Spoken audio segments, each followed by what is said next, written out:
Oke, kembali lagi di Noeno Channel.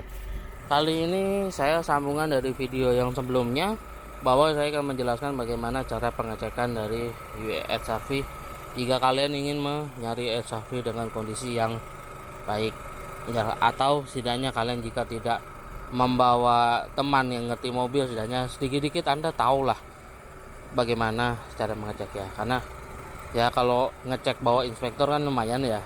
Jadi kalau misalkan kita nggak cocok itu kan kita tetap bayar. Jadi coba kita cek secara mandiri dulu. Bagaimana caranya? Yuk kita lihat videonya ini. Oke, kita mulai dari pertama cek bodi ya.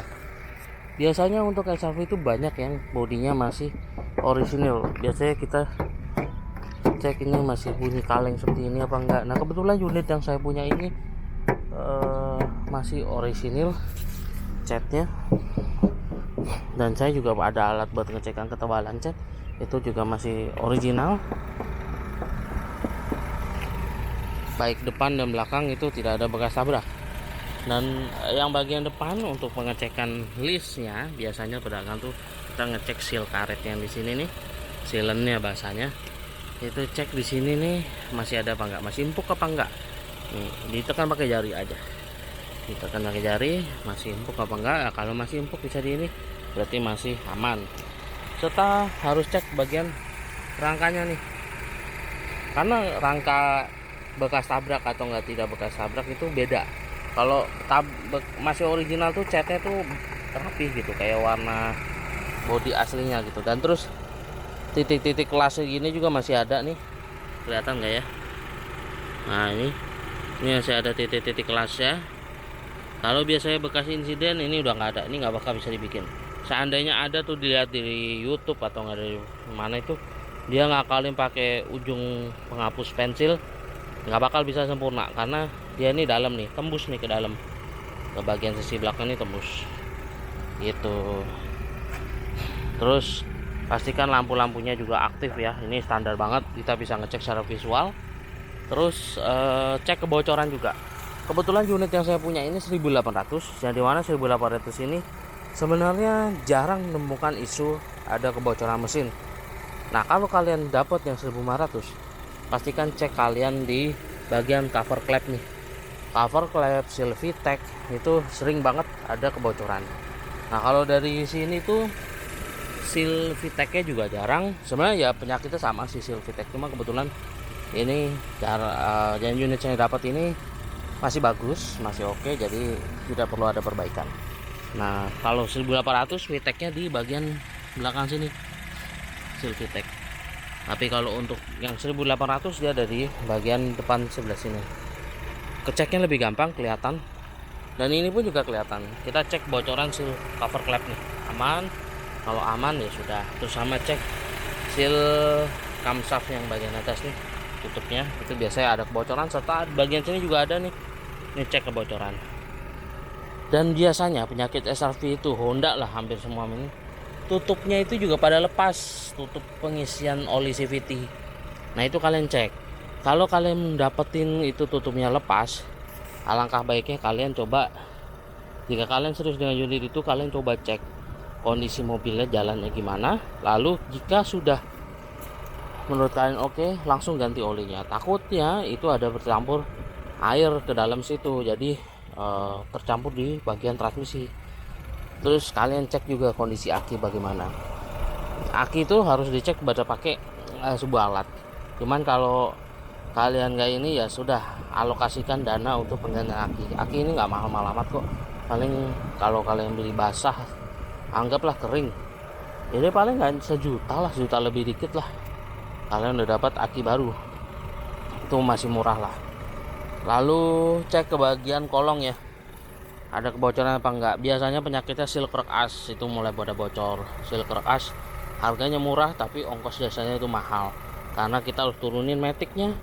Itu lumayan menguras uang juga jasa turun metik, karena turun metik nggak cuman turunin aja, karena oli pun juga kita kan pasti buang, dan otomatis harganya juga lumayan.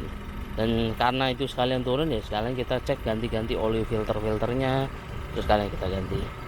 Dan pastikan mobil tidak ada anomali getaran yang berarti ya. Ini getaran ini wajar nih, ini halus kategorinya, mountingnya juga masih halus. Dan cek kaki-kakinya juga nih. Kalau kaki sebenarnya mesti jalan ya, cuman kalau Honda itu ya, kalau EPS itu gampang bisa kita cek ada bunyi apa enggak. Nah ini kebetulan ada bunyi dikit tapi nggak parah, bisa udah enggak. Kalau kalian nemukan suara kayak gini biasanya udah mulai rekstirnya nih. Rekstir itu bisa diservis, tapi sebisa mungkin mah ganti ya, karena kalau servis itu nggak bertahan lama ya, tergantung dari si bengkelnya kok merepairnya gimana, bagus apa enggak. Biasanya mereka ganti teflon tuh ya, dari sini aja udah ketahuan. Kalau udah bunyi kayak gini udah kalian harus alokasikan rekstir. Rekstir tuh kalau beli merek-merek yang biasa, hacker itu paling sekitar 2.500.000 lah. Kalau repair ya lebih murah, paling kalian hanya ganti bushingnya aja tuh dalam situ tuh. Nah sebenarnya kita bisa cek goyang apa enggak gitu, cuman agak sempit lokasinya, tangan saya nggak muat. Oke, kalau kalian punya scanner tuh jauh lebih baik. Cuma kalau nggak punya, palingan kalian harus lihat dari sini. Itu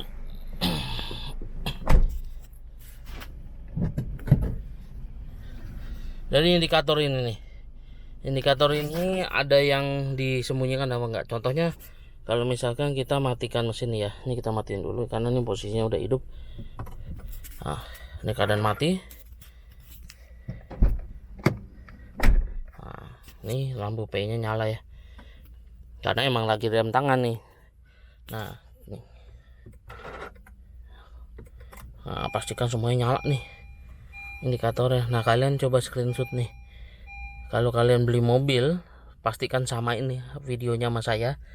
Itu benar mati apa enggak nih, benar nyala apa enggak nih. Kalau ada yang nggak nyala ya kalian mesti yakinkan dengan scanner. Nah pada saat hidup pastikan semuanya mati kecuali seat belt dan rem tangan. Tuh, terus cek fungsi aksesoris. Aksesoris itu paling ya audio, power window ya, kalian bisa coba cek sendiri manual dari sini. Terus aksesoris audio ya kalian tinggal nyalakan audio. Baiknya kalian coba cek balance dan feedernya, speaker mana yang mati gitu. Tapi kalau untuk audio sebenarnya nggak mahal-mahal amat lah untuk perbaikan. Estimasi beli speaker kalau yang standar ya paling beli copotan aja 200-300 ribu ada gitu.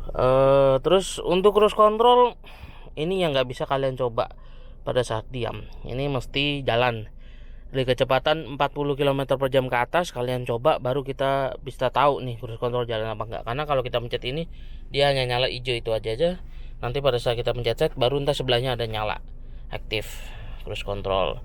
Nah ini cek fungsinya juga sambil jalan. Ini input tambah, ini untuk set, dan kalau udah di set ini mengurangi dari sini cruise control ya. Retracknya juga kita cek dari sini, ini fungsi apa enggak, dan fungsi mirrornya kita cek dari sini. Lampu-lampu, terus jok-jok kulit, jok-jok itu pastikan tidak ada yang sobek dan pecah-pecah. Kebetulan nih yang versi kulit, jadi kalian harus cek nih pecah-pecah apa enggak itu. Terus apalagi ya, cek dashboard, usahakan cari yang belum pernah dibongkar apa-apa, masih original, dan head unitnya masih original kalau bisa ya, karena kita nggak pernah tahu kalau misalkan ini udah upgradean itu kondisi kabelannya kayak apa di belakangnya. Ada yang udah potongan, ada yang malah beliin soket. Kalau beli soket sih bagus, tapi kita ada kalanya nemuin kalau installer audio yang maunya gampang aja, dia nggak punya stok soket, akhirnya pasang main sambung-sambung aja, dan soket lama kita diambil sama dia. Nah repot ya kalau kita mau kembalikan head unit standar lagi, itu susah, kita harus beli soket lagi, kan lumayan. Alangkah baiknya kita beli yang masih full original aja. Nantinya kalau misalkan kita mau ganti gampang, daripada kita udah dapat udah upgradean yang pastinya tidak semau kita, ya lebih baik kita cari original. Terus untuk parking brake, ya kita bisa tes injak rem dulu, kita rilis ada suara nggak di belakang, dan suaranya kayak suara motor khasnya motor. Jika suaranya ada nyendet-nyendet atau apa-apa, ya saran saya mendingan di scan dulu. Tapi kalau suaranya normal kayak suara motor biasa nget gitu, ya sudah, berarti masih normal. Oke, kalau Harvey sih penyakitnya hanya itu aja sih, kaki terutama kaki rekstir sama bocor-bocoran, sama body ya paling karat. Kalian cek karat aja gitu, karena entah kenapa Honda itu penyakitnya ya itu kaki ada rembesan oli sama karat. Tapi karat tuh jarang banget, kecuali lokasi kalian tuh area pinggir laut gitu, itu emang sering banget. Tapi kalau kaki itu tidak dapat dipungkiri. Mobil yang saya punya ini adalah kilometernya juga under 100 saja sudah rekstir udah minta ganti gitu loh.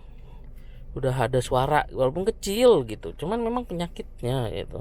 Saya nemuin itu Brio aja kilometer 30.000 tahun 2016 atau 17 gitu. Itu sudah mulai itu rekstir itu. Makanya aduh, ini kualitas Honda gimana ya, untuk kaki kok kurang gitu ya. Memang penyakit kaki untuk penggerak depan memang agak lemah ya semua mobil. Cuman entah kenapa tuh Honda itu saya selalu temuin tuh sering banget itu kilometer low itu udah mulai ada bunyi kecil lagi gitu, terus bocor gitu, apa seal-sealnya tuh entah kenapa cepat banget itu ketas. Ya bukannya untuk menjelekkan suatu produk ya, tapi itu kenyataan saya selama ini saya ngambil mobil, saya jual mobil, itu penyakitnya ya saya temuin ya itu lagi gitu ya, lebih seringnya gitu ya. Makanya kalian preventifnya ya kalian harus cek dari titik-titik itu. Selain itu mobil ini bandel, selain itu aman, mesinnya bandel, nyaman untuk sekelasnya ya. Untuk menurut saya tuh nyaman, suspensinya agak stiff dikit tapi lumayan empuk. Makanya mobil ini banyak disukain orang, karena memang ya nyaman mobilnya dan tidak keras seperti kompetitor lainnya. Mungkin Chevrolet Trax gitu ya, itu keras. Ini jauh lebih nyaman dan lebih lega dibandingkan Trax itu lebih sempit. Lainnya sih insya Allah nih mobil simple dan perawatannya murah, karena populasi banyak jadi murah. Selain itu kalian juga harus cek CVT-nya ya. CVT-nya itu rentan putus. Honda itu cepat banget putus. Ya usahakan kalian tidak ada jeduk nih pada saat ngambil nih Matic ya. Jadi yang berubah hanya RPM-nya aja. Nih misalkan ini kan saya netralin.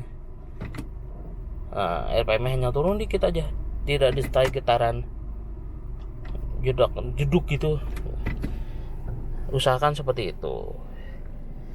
Oke, sekian video saya tentang inspeksi dan cara pengecekan dari Honda HR-V 2015. Pokoknya HR-V lama.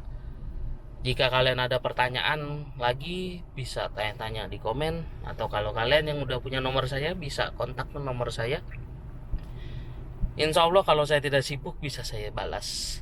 Kalau kalian minta pendampingan inspeksi boleh, untuk area Jabodetabek bisa nanti saya bantu pengecekan.